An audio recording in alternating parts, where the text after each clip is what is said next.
Good evening, everyone. It is your girl, Marcie Thomas, and I'm really excited to be here with you for another episode of Live Well Sister. So come on in the room, as our girl Tabitha Brown likes to say, and get ready for a really powerful conversation that touches all of us. Now, of course, if you have been looking at what we're talking about for the evening, you might wonder, now, why do I want to talk about anger? Or why do I want to talk about rage?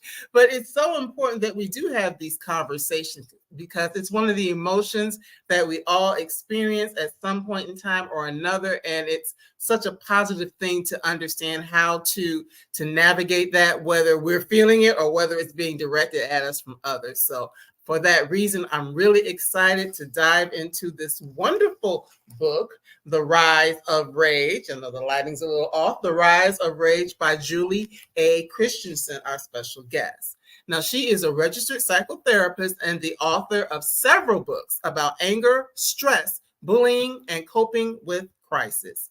She is an award-winning public speaker and creator of the Anger Solutions method of anger resolution training tools.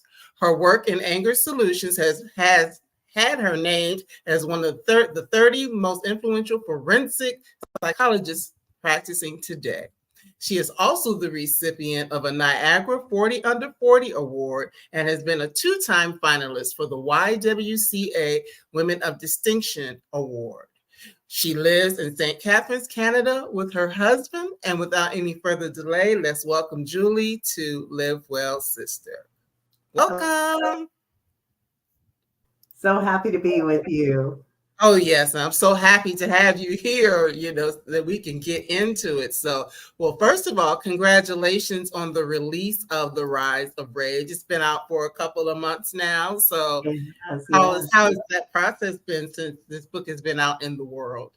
It's been a real journey. Like when I publish books, I typically self-publish. Right. And so, I write a book, I get it edited, I get the cover designed, I do all the things, and then I just release it. This has been a 2-year labor of love, excuse me. And it's just been really exciting going through the process of traditional publishing, working with a team that has my back in terms of marketing and PR and production and cover design and all those different aspects of it. But the other thing that was really cool about this process was that this book is so, I won't say it's different from everything else that I've written, but it's just the editor that I was working with was so good. And he just kept pulling all of this stuff out of me, And so it's unique in its format and its presentation, different from the other stuff that I've written. I'm really proud of the work, and I'm really proud of how it's being received in the community everywhere it goes. Yes, it definitely is a good book to read, and people may think sometimes I'm just saying it just for the sake of saying it, but it really is an important book so that we can understand. Because, we live in a world where we're surrounded by people who are expressing rage or anger or whatever all of the time, and something that we even, feel at ourselves. And sometimes maybe we're not expressing it, but there's a whole issue with us not expressing it as well. Right. But with all of the different areas that you could have gotten into as a psychologist, what was it that drew you to want to focus on anger? Yeah, so I'll do a quick clarification just so that nobody listening says, oh, she's presenting as I'm actually a registered psychotherapist. So Psychotherapist. it's a little different than Yeah. psychologist, but I'm only making that clarification so that nobody from the College of Psychologists comes out and, slaps me with a fine for pretending to be a Right. psychologist. I'm not. I am a registered psychotherapist. But the work that I started doing initially when I graduated from university was working with people with severe mental illness. And Okay. it was a residential setting, which is kind of neat. So it's really just helping people to reintegrate into the community after they've come out of long-term stay in the hospital.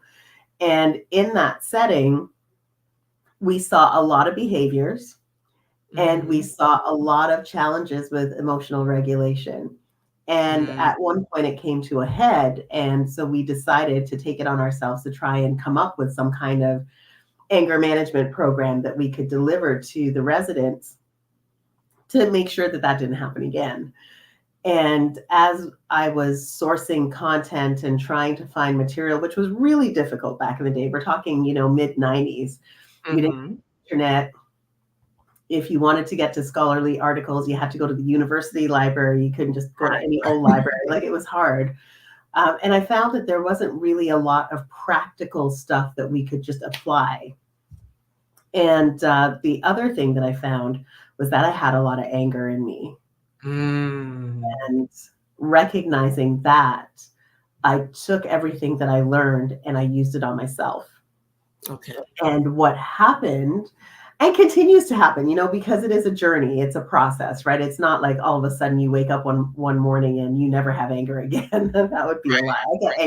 I get angry at least once a day, every day. Right. I mean, there are lots of reasons to, right?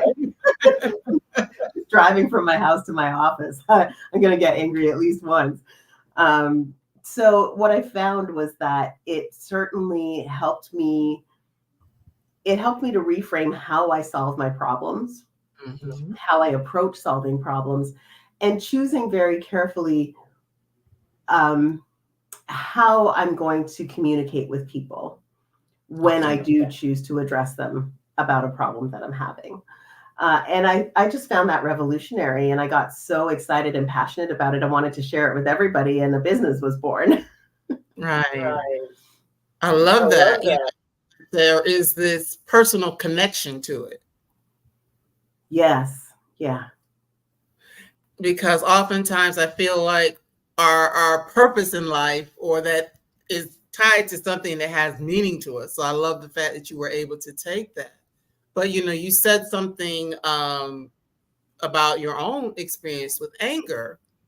And it is something that, as I mentioned to you before we came on, I was talking to some coworkers the other day, and we were talking about, what's the most difficult emotion to express.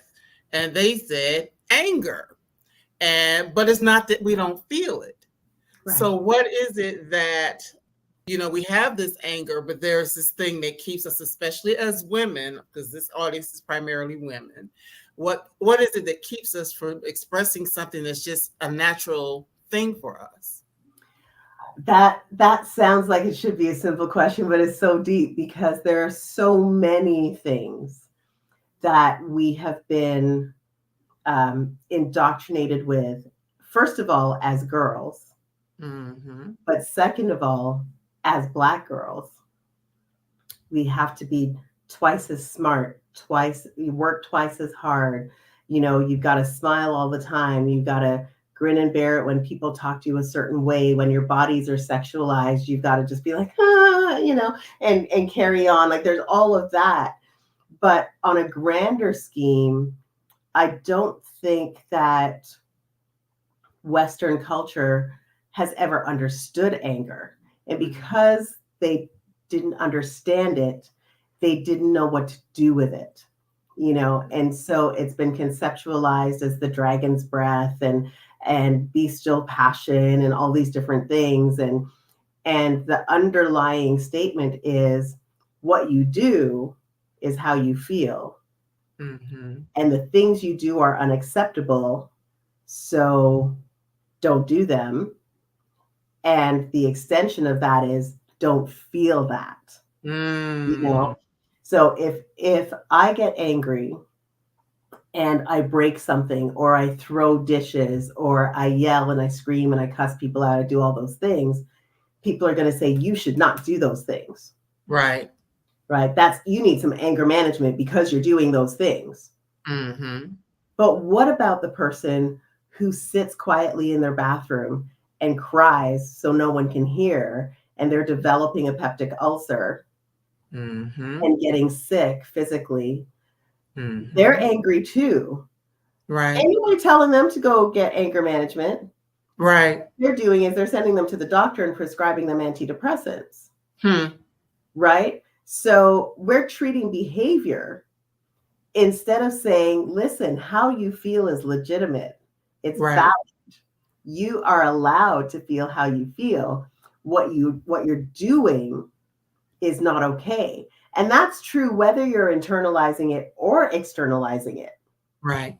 Is sitting in the bathroom crying silently and growing your ulcer is not healthy. Right. Nor is cussing people out and yelling and swearing and punching walls and doing all the things, right? So it's not the behavior that's the problem. It's not even the anger that's the problem. The problem is the problem. Right. Right? It's the problem that's making you feel this way. It's the problem that has got you so agitated that you feel the only thing you can do is to yell or to swear or to throw something, or maybe you feel helpless to solve the problem, and that's why you're in the bathroom crying. Mm-hmm. Why don't we focus on solving the problem? Right. Generated the emotion, and the emotions would resolve themselves. Right? But we're so busy over here trying to fix the emotions that the problems just keep perpetuating themselves, and we stay angry. And that's uncomfortable for people. Right. And because they fear aggression and they fear violence so much, and they think that all of those things are anger driven, they just say, oh, well, I can't, you know, it's been hard, but it's okay. You know, I hear so many women say this, I'm going through all of this stuff, but it's okay. No, it's not okay. It's not okay. It's not okay. And that's why having these conversations are so important, because it's not okay. You know, because it's funny, a good friend of mine and I will talk about anger. Someone say, yes, misdirected anger. Absolutely. And it's like you can be directing it at other people, the people that you're not really angry at, which is a thing, you know, we can talk about that. But then also you're internalizing it and just holding on to it.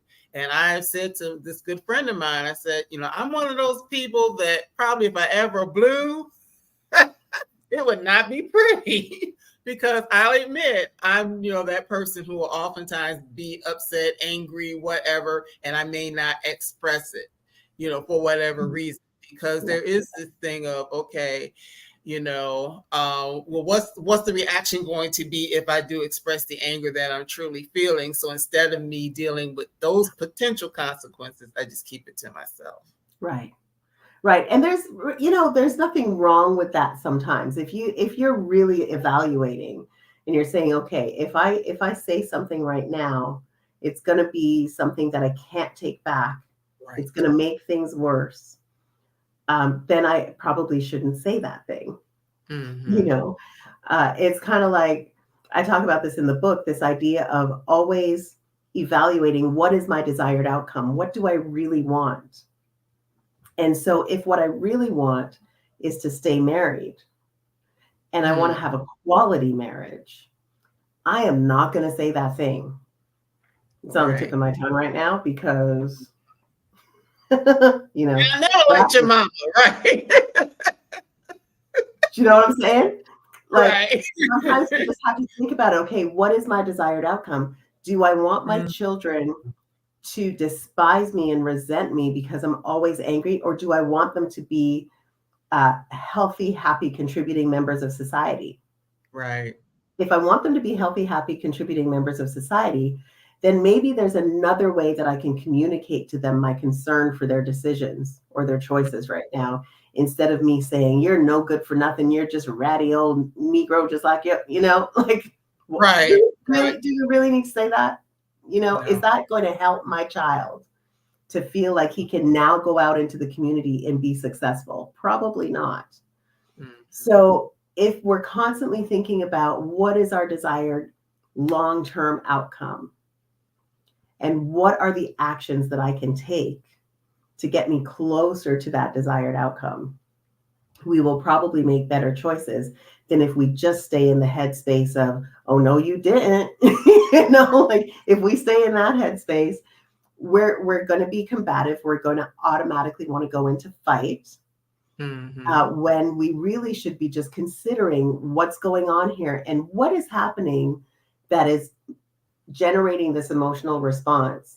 And what is this emotional response telling me about the problem that is presenting right now? And so if I can focus on the problem instead of the person, now I can actually see about engaging that person to work with me to help solve the problem. Wow, and everything you said there, you definitely need this type of work. You definitely need books like this, psychotherapist. I got it right this time. Yes. All that you need to help navigate that, because the reality of it is, and I've got this page, I'm kind of been holding my hand here because I wanted to dive into it, because the reality of it is there's things that are going on in the brain when something happens that causes us to feel anger. And I'll let you describe it, but basically there's like an upstairs brain and a downstairs brain. Yes. And so I want you to explain that, because I found that quite interesting in the book. All right. So what I will encourage people to do is to take your fist or take your hand, put your thumb inside like this, and then roll your fingers over top. And if you think about this, if you look at it from the side view, let me see if I can do that. Mm-hmm. So if you imagine that this is your brain, and this here's your brain stem, and then your spinal column. Okay, so down here we have the cerebellum, we have the occipital lobes back here, we have the cerebral cortex up top, that's your upstairs brain, and under here we have your limbic system. Okay, so your limbic system is like what they call the ancient part of the brain, and in here is motivation, emotion, survival, and instinct. Okay. This part of the brain, the downstairs brain, is what runs the show whenever you feel triggered or activated. And so this thing is running the show, and the upstairs brain has gone to sleep. The upstairs brain is like Elvis. It has left the building. Right. Okay. And so what happens, and we notice this, right? When we feel ourselves getting activated and we start running our mouths and we're like, I'm not sure I should even be saying this right now, but I can't really help myself. And it's just like, it's coming out because your upstairs brain is trying to re-engage, but it can't for a whole number of reasons. But the primary reason, I can just simplify it, is that when the downstairs brain gets activated, oxygen gets diverted from the upstairs brain. It's diverted from the upstairs brain. It's diverted from our extremities, which is why oftentimes our hands get cold. When we're anxious, our hands will get really cold because oxygen is being pulled away in fight or flight from our extremities and from our brain and diverted to the heart and lungs so that we have more energy so that we can fight or flee. Right? And so it's a physiological response. We can't control it. It just happens. And the only way for us to reverse that hijacking of the downstairs brain is to do this. And this is why they say, take a deep breath and count to 10. Right. Right. Because what you're doing is you're forcing oxygen back into the upstairs brain so that your frontal lobes, which are responsible for higher order thinking, executive function, decision making, communication, right? Now they have an opportunity to process what's going on here. What does this mean? What do I want? How do I feel? Now we can answer those questions instead of just doing a knee-jerk reaction that's triggered by the downstairs brain. Mm.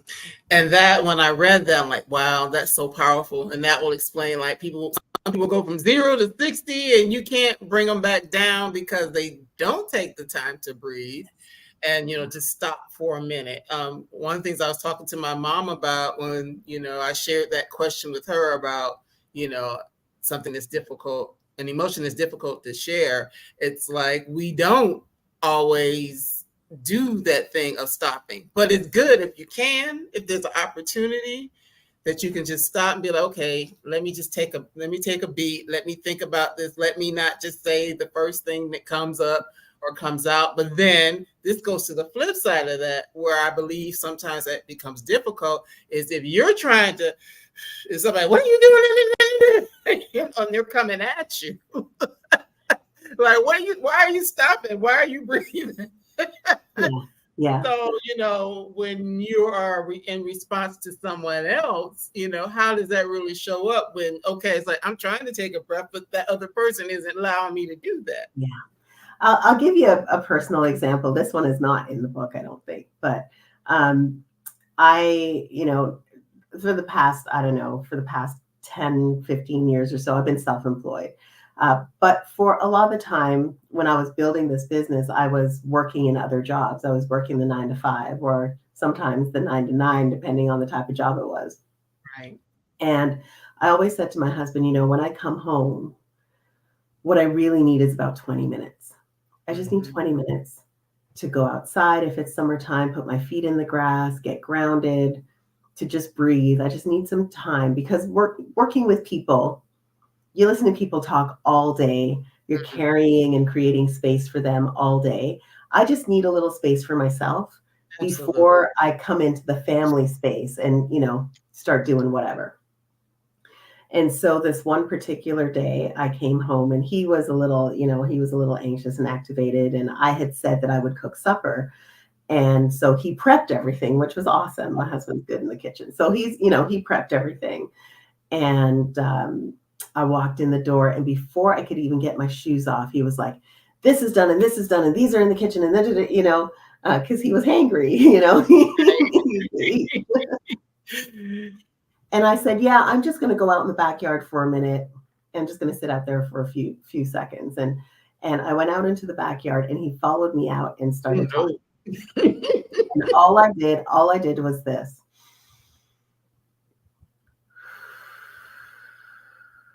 And by the time that breath was done, he said, I'm just going to go inside. I'll be here for a minute.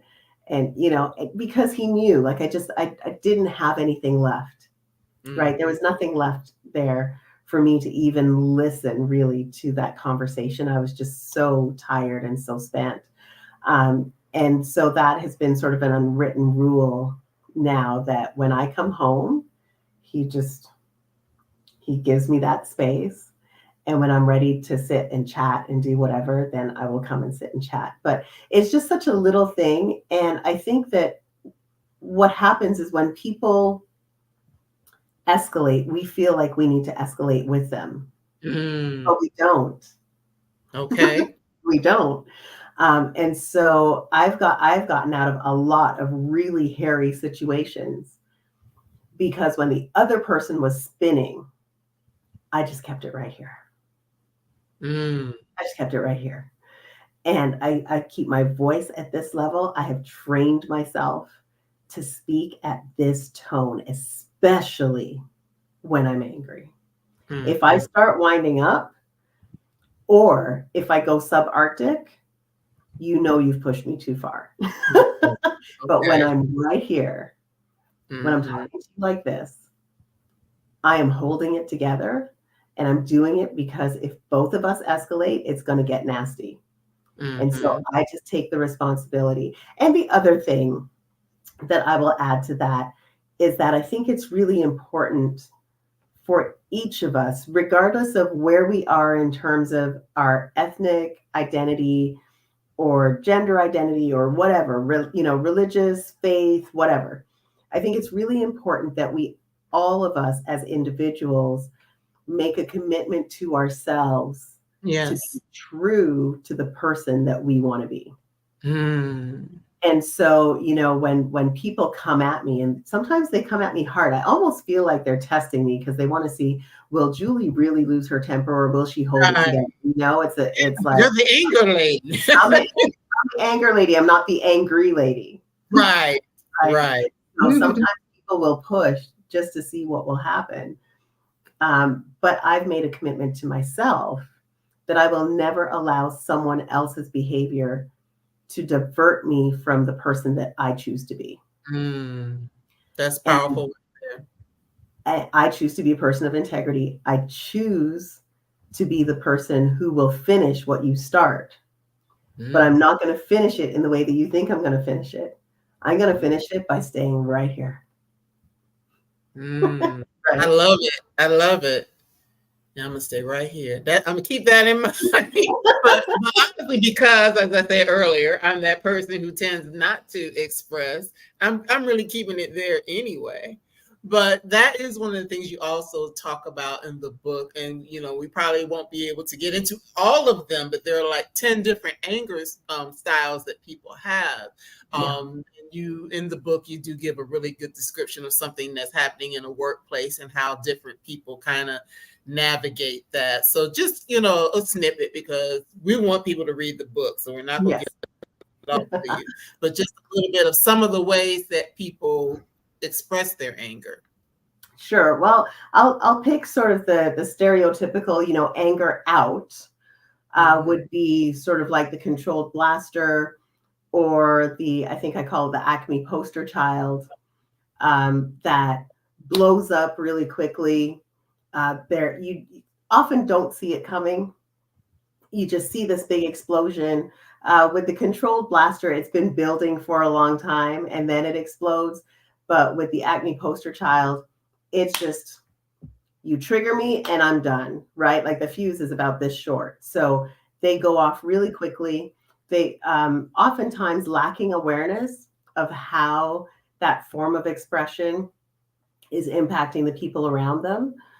In the case of the controlled blaster, it is, things piling on. In psychology, we call it the hassle factor. Your car won't start, your tire's flat. There's traffic. On my way home from the office, I left the office a half an hour late. I was trying to get home so I could have supper so that I could be ready for this, and I got up the street and the road was blocked because something happened. So now I had to detour. And, like all those little things, they add up. And then you walk through the door and your partner goes, yeah, what are you cooking for supper? And boom, that was the last straw. I'm done. So those sorts of things happen with the controlled blaster, whereas with the Acme poster child, it's just immediate. And then we have the chronic venter, that just whining and complaining all the time, but doesn't actually want to look for solutions. Oh, well, this is a problem. This is a problem. Well, how about if we do this for you? Well, no, I don't want that. A client said to me yesterday, oh, my mother was like, we haven't eaten all day. We had toast for supper. And she says, well, I can bring over a roast chicken for dinner if you want. Well, no, I'm tired of chicken. Okay. Like that's your chronic venter. Like I'm never really happy. I'm angry about something, but I'm not going to tell you exactly what it is. And I'm not looking for solutions. I just want to vent about it. And then we have the type that internalizes. That would be your bottler, the one that just holds everything in. That's the one most likely to get an ulcer, by the way. And then you've got the iceberg, who just gives you the cold shoulder. Is everything okay? Oh yeah, it's fine. And we all know, ladies, when we say something is fine, but we say it through our teeth. I'm fine. We know. No. It's fine. Right. It's not. Thank you for sharing. Those are a few. There's more when you pick up a copy of the book to read it. But just in knowing that, I like also how you give tools to us to be able to learn how to navigate whatever our go-to is. How can we start to do things different so we can express, because it's not that we need to hold it in, it's not that we need to blow up, there's a happy medium. Yes. And being able to express what you're thinking or what you're feeling. So it's called TSA. That's correct. Yes. Yeah, Yes. I read. But tell us a little bit about what that is as a mechanism to help us like really express ourselves. So TSA is a formula that encourages us to think first, then say something, and then ask. And the heavy lifting gets done in the T section. So in the book, I have this chart that shows that when a stimulus occurs, when an event happens, we often generate a thought about that event.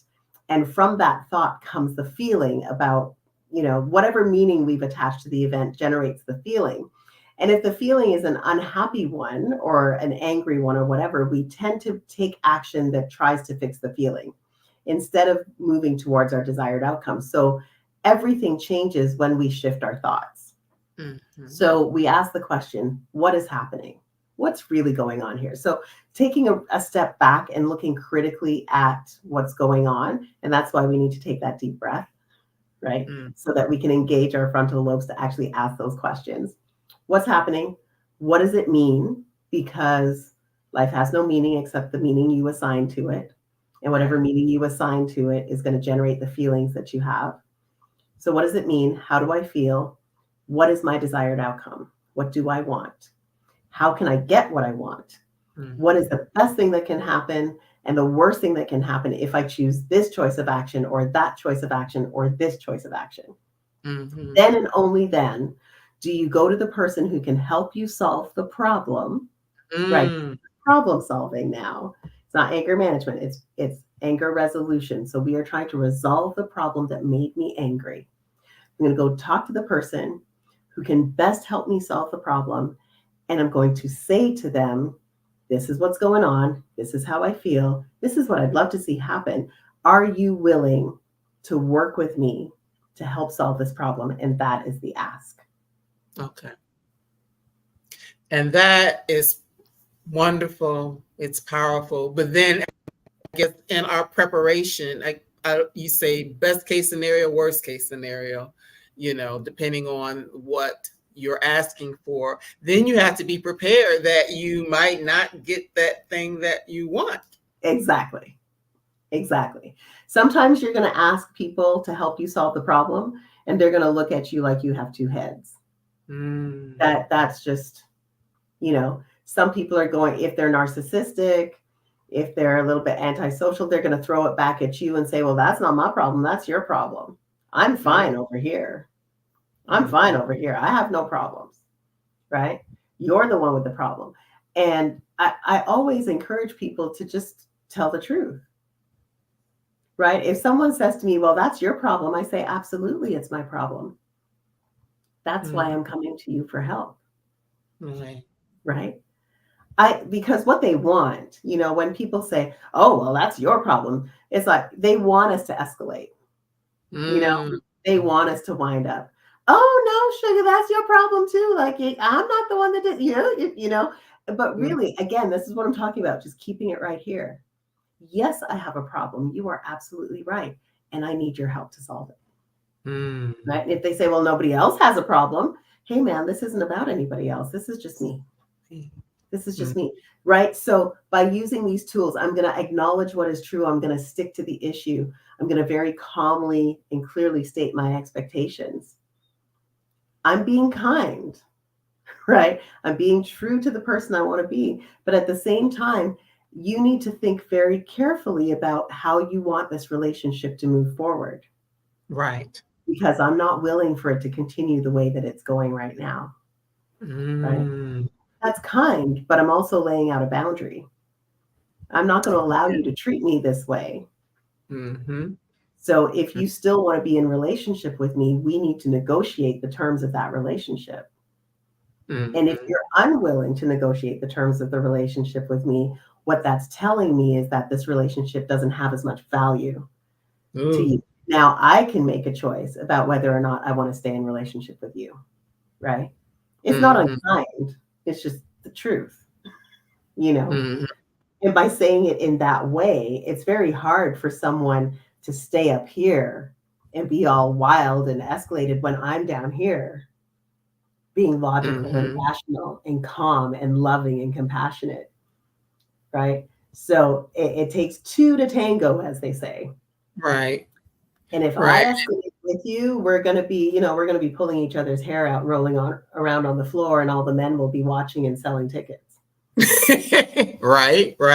But we do have a question though, but in a highly emotional situation, how can this work when emotions are running high? Yes, I promise you, this works, because I am a living testament to it.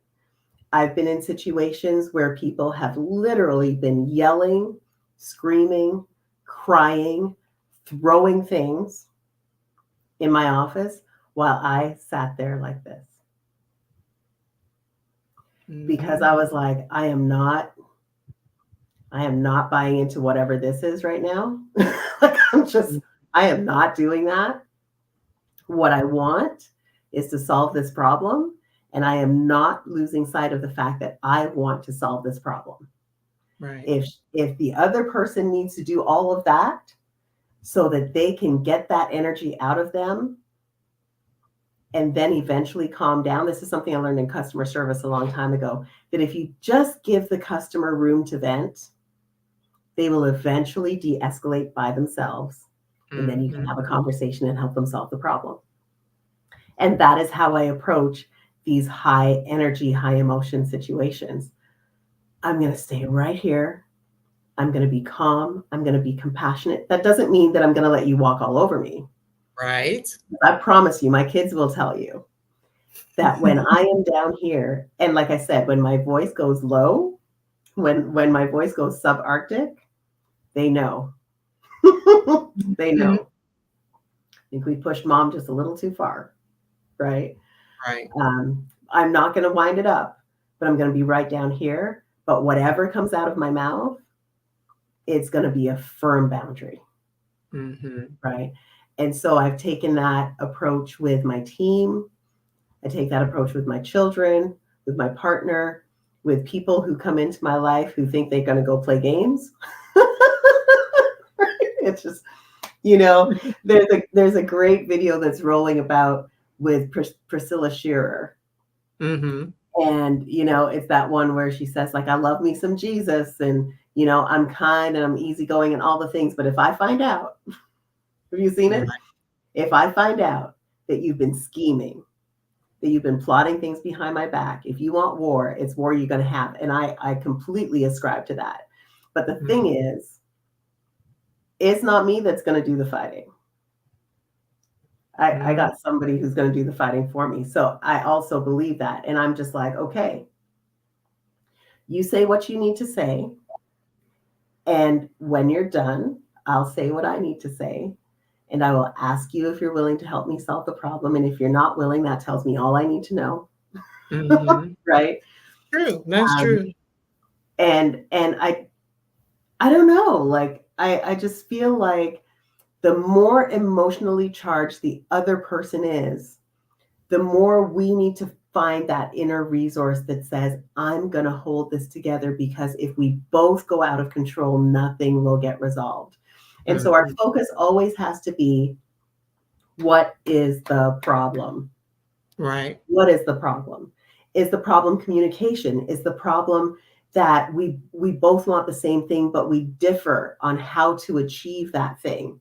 That's usually what happens in marriages, by the way, right? We both want our kids to be happy and healthy and safe, but we disagree on how we're going to get them there. We both agree that the kid needs to be punished or disciplined, but we disagree on what the discipline is going to look like. And then we're like, well, you too soft and you're too hard. And then we forget what the problem is. Let's focus on the problem. Right? The problem is, our child made a mistake. We want to teach them the right way to go. How do we do that? Can we do that together? Are we a team? Are we a team, or are we not a team? Right? Somebody has to stay calm. Right. Why can't that be you? That's true. Now, you brought up children. Now, in terms of being a parent and teaching some of these things to children who are, in a world, in a space where, between the stuff on the internet and, being on their phones, and, you talk about, some of the games that they're playing, and, it's just so many things that are happening in the world around them that may cause them to express their anger in ways that aren't necessarily as what should I say, healthy, for lack of a better word. So how do you teach these sorts of things to others in your life, especially children? I really believe that we need to normalize conversations about mental health early, really early. I think about my granddaughter. She's almost 4. And I remember she was probably, I don't know, maybe 2 years old. And she was trying to put some blocks together and take them apart. And she wasn't strong enough to pull them apart. And she was starting to get frustrated. And she started to cry. And I did sort of like this instinctive thing where I held her and I said, "Oh, baby, don't cry." And then I thought, what am I doing? Like I just had this moment where I was like, what am I doing? And I held her back and I looked her in the face and I said, cry all you want. Cry all you want, because you're frustrated. You're feeling frustrated, and you have the right to express that frustration. Don't let anybody tell you you don't have the right to feel what you feel. Right. Because from that time, right? What do we tell little boys? Big boys don't cry. Right. That's true. Right. And so we're constantly repeating this programming that's been passed down to us from generation to generation. And we pass it on to our kids, not even realizing it. And the thing that was a big sort of a light bulb moment for me was when my boys were little. I have 3 children and my boys are twins. And, when they were in that terrible 2 stage for about 2 years, they took to hitting me. They would hit each other, but they were also hitting me. And when they're 2, it's no big deal, right? But I said to my husband, one of these days they're going to be 17 and they're going to be bigger than me. Right? So if I don't teach them now, right, I won't be able to handle it when they're 17 or actually 14. They were already bigger than me, or when they're 30 or whatever. And they just decide, well, the best way for me to get to mom is to do one of these. No way. And so right from the get-go, I said, hey, it's okay for you to be mad.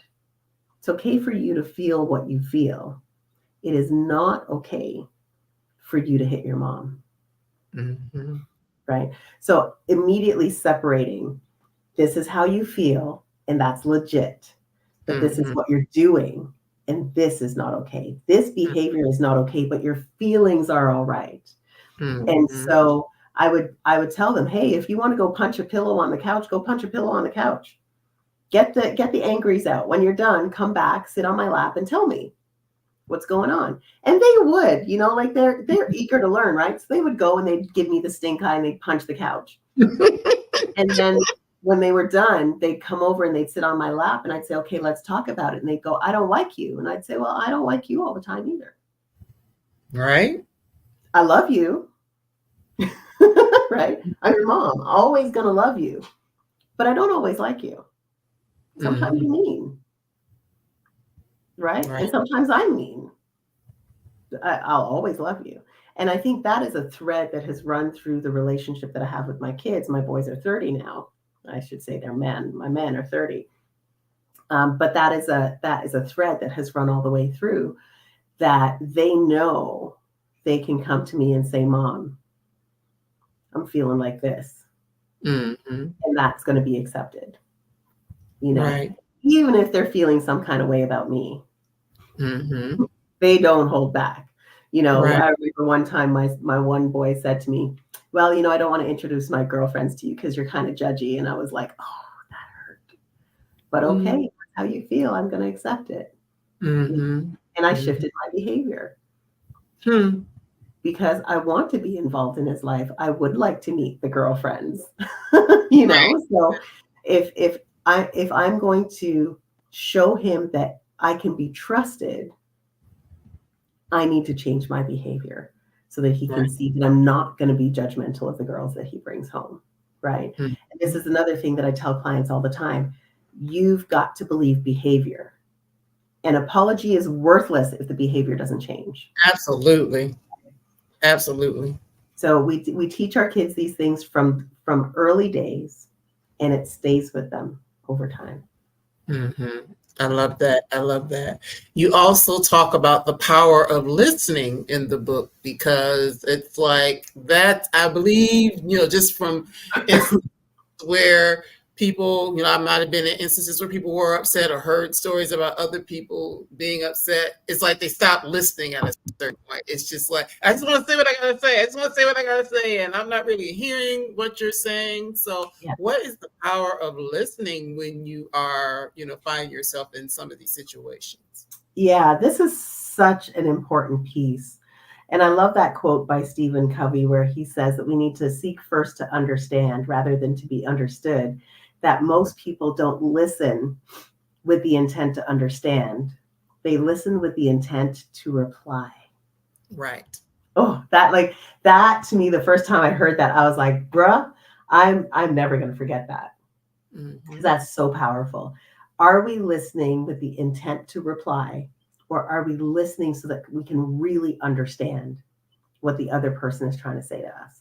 And for TSA, TSA is powerful in and of itself because it's a really, some people call it a decision engine or a decision-making model, however you want to call it. It's very powerful. But if I'm asking you to help me solve a problem, and then I say, well, my job is done, and I walk away, I've accomplished nothing. Right. Because what if the problem is a relationship problem? By the way, everyone, every problem is a relationship problem. So if this is a relationship problem and the problem is inside the relationship that I have with you, and I ask you, can you help me solve this? This is how I'm feeling about it. Do you understand where I'm coming from? Can you work with me so that we can, and then the person says, oh my gosh, I had no idea you felt that way. This is what I've been going through. And I go, well, I don't want to hear about that. What good is that? Right. And I've had those conversations, where people have poured their heart out to me so that I can understand where they're coming from. And then I say, yeah, that makes sense. Like I've had a similar experience. Like this is what I'm going through. And they go, well, I don't want to know anything about that. Mm-hmm. And I'm like, okay, I know where this relationship stands. It's not equitable. Mm-hmm. You want me to care about you, but you're not interested in caring about my needs. Mm-hmm. So I'm happy to part ways with you. Yeah, exactly. Don't let the door hit you where the good Lord split you. Like, out you go. Why would I want to remain in a relationship with someone who refuses to hear me? Right. Right. And so when I talk about listening, it's like, if we're going to have healthy, productive dialogue to solve a problem, we must both be willing to hear and listen. Mm-hmm. Right. And do that with the intent to understand the other person. That is how we foster connection. And that is how we bolster and strengthen relationships. If we're not willing to listen, if it's like, I don't care how you feel, I don't care what you think. Mm-hmm. Yeah, it's kind of rough. If you don't care what I think, why are we why are we doing this? Why are we doing this?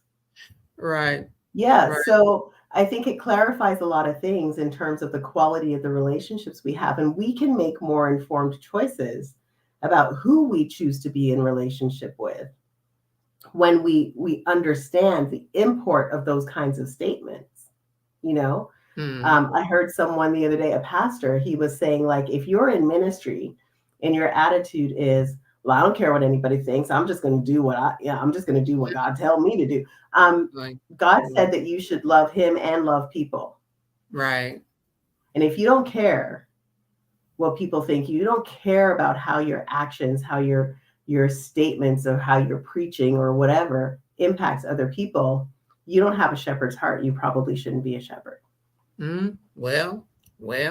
Saying. Just saying. We have a question here, and I might need to clarify. I think I understand. It says, "What are some good techniques for dealing with right fighters?" And I'm thinking that means people who always have to be right. But you can clarify that if that's not what you mean. But you know how some people just have to be right no matter what. Yeah, so I don't address this too much in the book. It's something that I cover more in my seminars around conflict resolution and dealing with difficult people. But one of the techniques that I encourage people to use is to, number one, don't argue. Don't argue with the person who always has to be right. Acknowledge what they've said, and then ask questions for clarification. Because what I found is that people who are like I call them the steamrollers. You know, the steamrollers, oh, you got to do it this way. And if you know, there is no other way to do it. And you just got to do it my way because I know what's best and blah, blah, blah, blah. Okay. Thank you for that input. But I have a question, right? I just have a question. Again, all the time, y'all, keeping it right here. I just have a question. If we do it this way and this happens, what should we do then? Right? So what we're doing is we're drawing the person into conversation. We're actively listening with genuine concern and curiosity. And what we're doing is we're forcing them out of the, I'm going to intimidate you into doing what I want, into critical thinking about the thing that they're trying to get you to do. Right? And so you're not going to be like, yeah, well, if you do that, this is going to happen. No. You ask. You don't tell. Right? What if we do that and this happens? How would you address that challenge? Well, I would just do this. Okay, but how would that solve this problem over here, right? And we just keep pointing out the holes, but we do it very compassionately and asking questions. And now we're having a conversation. Right. Perhaps we're having a debate, but what is not happening is you are not running me over with your steamroller. Right? I'm just engaging you. And if all else fails, I can say, I really appreciate your input. I'm so glad we had this conversation. Thanks for coming out. Yeah, my head was thinking Carol Burnett. I'm so glad we had this time together. Exactly. Yeah. And I appreciate your input. I do. I'm so glad that you're concerned enough about me to share your ideas on how I can solve this problem. I really do appreciate that. I'm going to take it all into consideration, and then I'll make a decision as to what's best on how to proceed. End of conversation. End of conversation. Whether that's your bossy, controlling mom, or your overbearing dad, or that uncle who just thinks they know everything, or the relative who, knows nothing about money but wants to advise you on your investments, whatever it is, right? Thank you so much. Because this is the thing we got to remember too. Sometimes people really do care.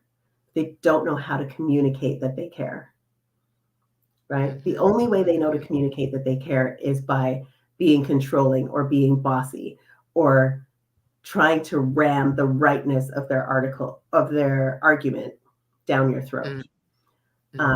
It's not because they don't love you, it's because they do. They never learned how to communicate that well. And so I'm gonna take that love and that caring for what it is. And I'm gonna say thank you very much. I think off camera we were talking about my friend who is a great champion of my work and an amazing mentor. And sometimes he gives me advice and I say, thank you so much. And then I do nothing about it. Right? Because it's great advice, but it's not suitable for my situation because he doesn't know all the intricacies of what I'm going through.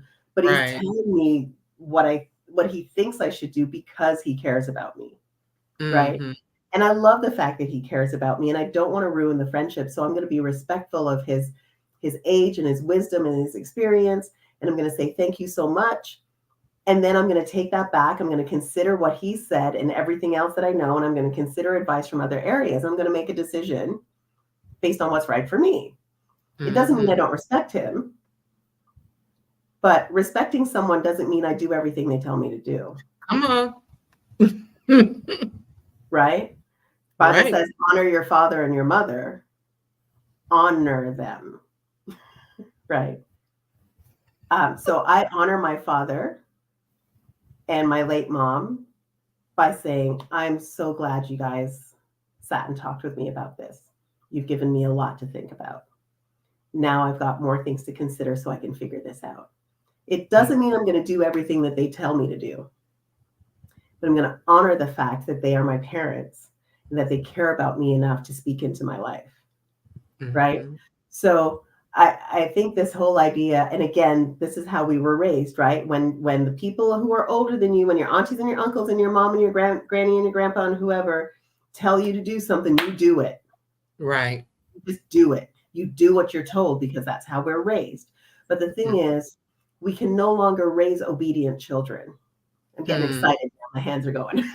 We can no longer raise obedient children. We need to raise respectful and responsible children. Right? Because obedient children, when the man says, I've lost my puppy, can you help me find him? Obedient children here do what the grown-up says. When the teacher says, I want you to stay back after class. You know where I'm going with this. Right. The obedient child says, okay. When the coach says, don't tell anybody, or else I'll put you off the team, the obedient child will suffer the indignity and the trauma and say nothing because they're doing what they were told. So we got to start raising responsible and respectful children. Will you help me come look for my puppy? Respectfully, sir, I'm 12. Right. And I am not in a position to help you search for your dog. Okay? Right. Respectfully, no, thank you. Right. Hey, sweetheart, do you need a ride home? Respectfully, no. Right. Respectfully, no, thank you. Right? When that first boy says, oh, come on, baby, don't you love me? Actually, I don't. No. Right? I don't Right. love you. So why are you trying to make me do this thing? If this is about love and I don't love you and I'm pretty sure you don't love me, why are you trying to make me do this right now? Right? Responsible children.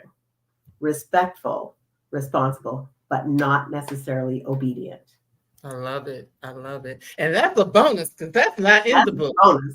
That's right. It is not. I'm like, bravo. I love a bonus because wow, I mean, that's wisdom right there. There is so much wisdom in that. And I mean, there's so many other things that we could talk about as it pertains to rage. And we might go a couple minutes over, so forgive me, Lord have mercy. That hour just went, woo. Yeah, it's like, woo. But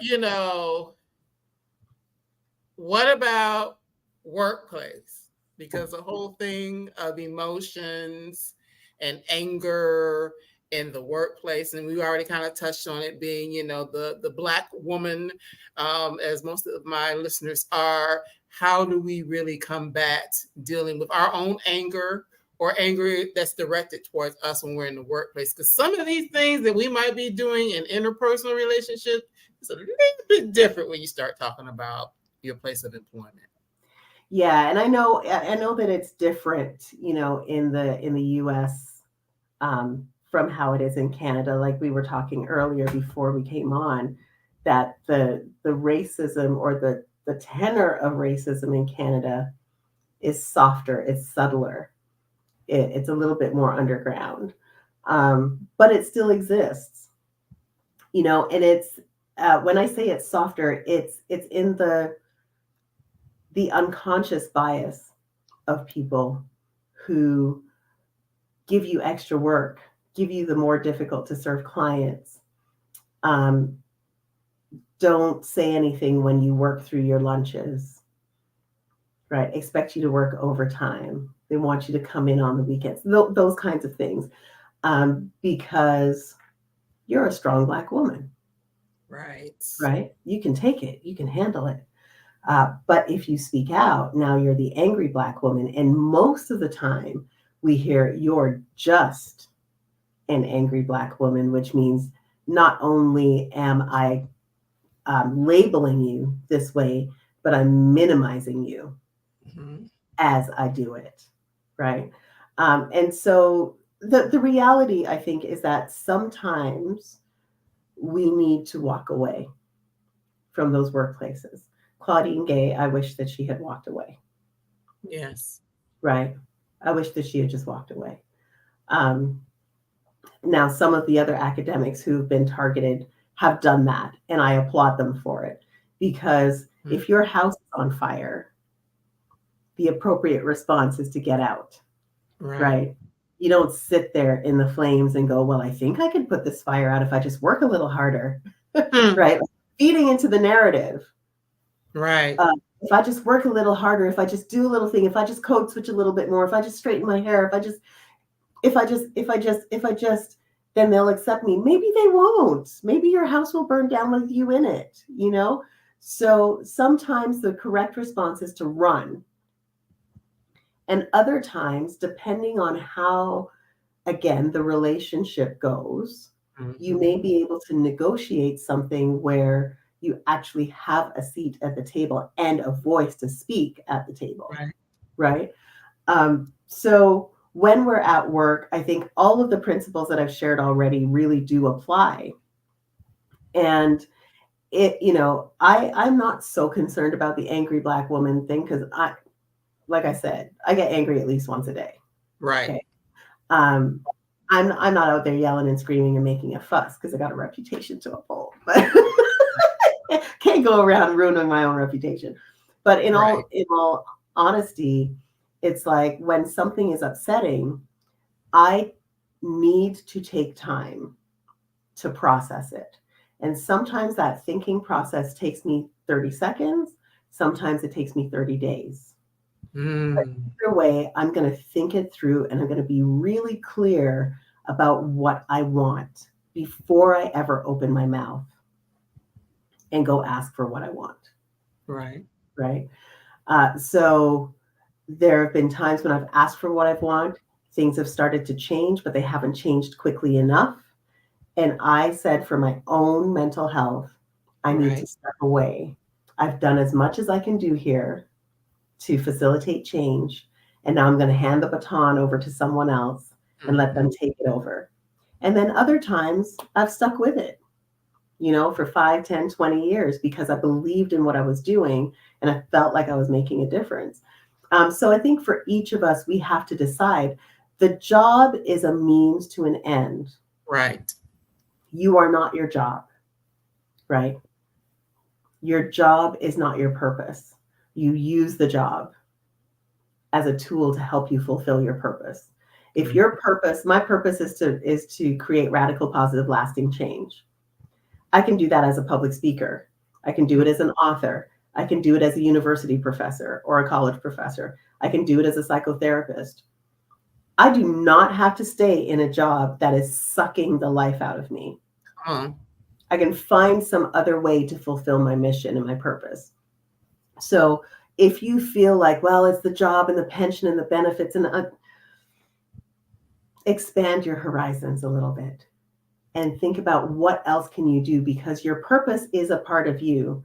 The job is an external vehicle for you to fulfill the purpose.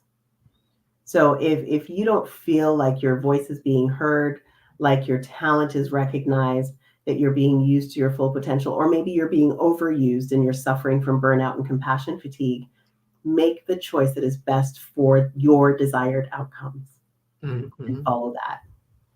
I love it. Your desired outcome. And like None of this is easy, are we saying? That we've already established that none of this is easy, but it's just important work. So you're not becoming that person who has ulcers because you know the minute you open your mouth, it's going to be a problem. Or, you end up, and you kind of talk about this in the book as well, you end up, either showing up and doing the bare minimum or finding reasons not to show up at all or ending up sick or, just all these things that can happen when you're carrying a weight that you're not meant to carry and you feel like you can't speak up and out for yourself. Mm-hmm. Absolutely. So that this is good stuff. So of course, there's so much more we could talk about, but I'm not gonna hold you here all night. But I really do appreciate the fact that you have taken the time to write The Rise of Rage and to, just give us some tools within the book. We didn't even we didn't even hit the half of it, but there's just so many tools. There's so much information. There's so many, different situations that, we can look at and just see how we can begin to do things differently and to deal with our anger, our rage, just that normal emotion. Because I didn't say it, but the other part is the rise of rage, harnessing the most misunderstood emotion so that we can begin to have a better understanding of what it means for us as individuals and then do the work from there. So I know you've got a lot of wonderful things going on in terms of getting out into the world and telling people about the book. So I know you're in Canada, but we have people watching from all around. So are there any spaces or places that you'll be in the weeks or months ahead that people may be able to find you? Yes, I'm going to be in Oakville on Friday, presenting for a BNI regional meeting there. I believe at the end of this month, I will be appearing at the local Indigo store here in St. Catharines, Ontario, giving a brief seminar and then signing some books. In June, I will be at the Mind Mental Health Conference in Sheboygan, Wisconsin. Ooh. And then I will be at the Canadian International Conference on Education in July, speaking there. So there's, and then other things in between. I'll be at the Ontario Ladies Ministries Conference in Hikes Bay, Ontario, at the beginning of June, and just trying to run my practice in between doing all the appearances. I was just in Vancouver a couple of weeks ago at a conference out there. It was amazing. It was just life-changing. So good. So yeah, I'll be around. But I mean, the way to track it all is really to go to my Instagram at Jules_Christiansen. I usually keep uploading anytime something new pops up in my calendar. I'll pop it up so that people can see where I'll be over the next couple of months, and they can track it there. And if people want to work with you, not just hearing you talk about the book and things like that, but actually want to work with you, where are the places that they can get that information? So they can go to my website, leverageyou.ca. If you want to work with me specifically, either through executive coaching or individual coaching, that's where you would find that. But if you want to learn how to be an anger solutions facilitator, if you want to learn how to use this program, if you're a social worker, mental health worker, psychologist, psychotherapist, educator, whatever, and you're looking to have tools that you can use with your own clients or with your students, whatever, then you go to angersolution.com, and that's where you'll find all the information about our training and how it works and how you can get signed up. It's all there. All right, that's perfect. Well, thank you so much, Julie. This has been a pleasure, and you gave us some bonuses that aren't in the book, and I love it. I love it. But we talked about beforehand, this is going to be an organic conversation. Yes. We're just two girlfriends having a conversation with some water, not wine. That's right. We're drinking water and minding our business. Right, exactly. Like we're supposed to be. And keeping it here. I'm going to remember that. That's right. Keep it right here. Keep it right here. So thank you so much. If you could just hold on for me a moment, I'm going to let you grab some water, and I'm just going to bid everybody else good night, but don't you hang up. It's And been my thank you again. pleasure. Thank you so much. Definitely been a pleasure. It's been a pleasure. So, yes, everyone, that was a really good conversation and just some things for us to really think about as we're navigating through life. Because as we know, there's going to be a time when we get angry, whether it's, on a personal level or if it's something happening at work or something happening in the world. Because like we didn't even get into what I call righteous indignation, where we're fighting against, all of the ills of the world. That's another form of anger, or righteous rage. So, but I do suggest that you pick up a copy of the book and follow Julie in her different spaces, because this is just such good information, so many things to learn, to have conversations about. We did not get into everything, of course, but there are exercises and questions and journal prompts and things like that to really help you think about these things for yourself. So I hope that you pick up a copy and have an opportunity to do that. As always, the book is available at the Brown Girl Collective bookstore. So that is one space, as well as, your favorite booksellers, be on the lookout for it. So that's all I have for this evening. I look forward to seeing you again next week for our next great guest, which I will be announcing within the next 24 hours. So just stay tuned to Live Well Sister and the Brown Girl Collective channel, as there are many other things on the horizon which will be announced here real soon. So thanks again for joining us, and we look forward to seeing you again soon. Take good care. Bye-bye.